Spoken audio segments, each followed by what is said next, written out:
Birmingham, the Magic City, the big ham? Today it's known by many as something of a beer lover's paradise, with local breweries popping up every few blocks. But there was a short period of time when Birmingham had a different claim to fame in the alcohol industry. Birmingham, the home and headquarters of Jack Daniel's whiskey.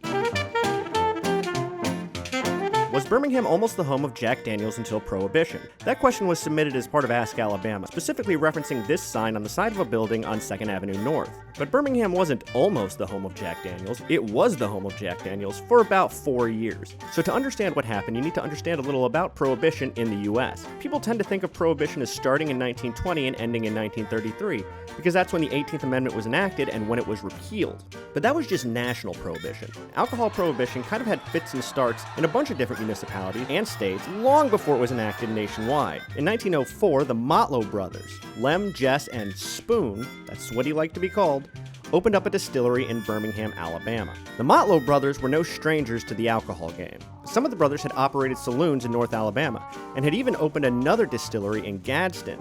But more famously, the Motlow brothers were the nephews of then still alive Jasper Newton Daniel, who went by the nickname Jack. Jess and Spoon had learned a lot from their Uncle Jack Daniel about making liquor at his distillery in Lynchburg, Tennessee, while Lem seemed to have a head for the business side. For a while, the Motlow Distilling Company in Birmingham made a name selling various liquors and wines, with the most popular being Tennessee Lincoln County whiskey, or their own version of Jack Daniel's whiskey.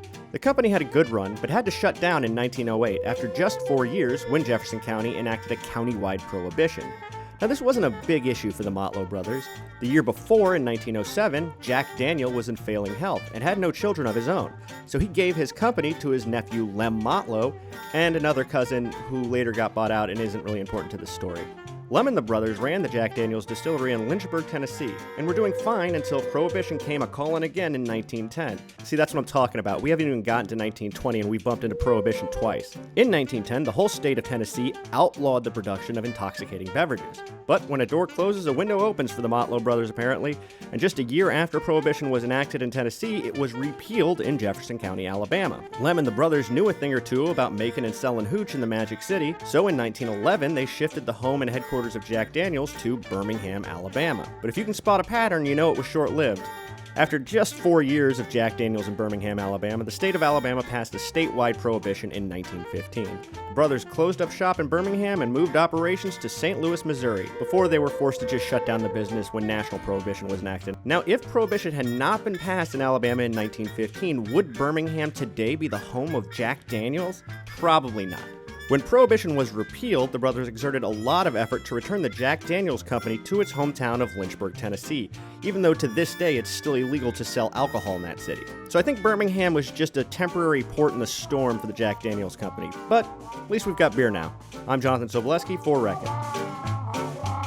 If you like these videos, you can go to the Reckon by AL.com Facebook page where you can find a lot of videos and stories on history and news. Be sure to like the page before all our likes get used up. It helps us share these videos with even more people. Thanks.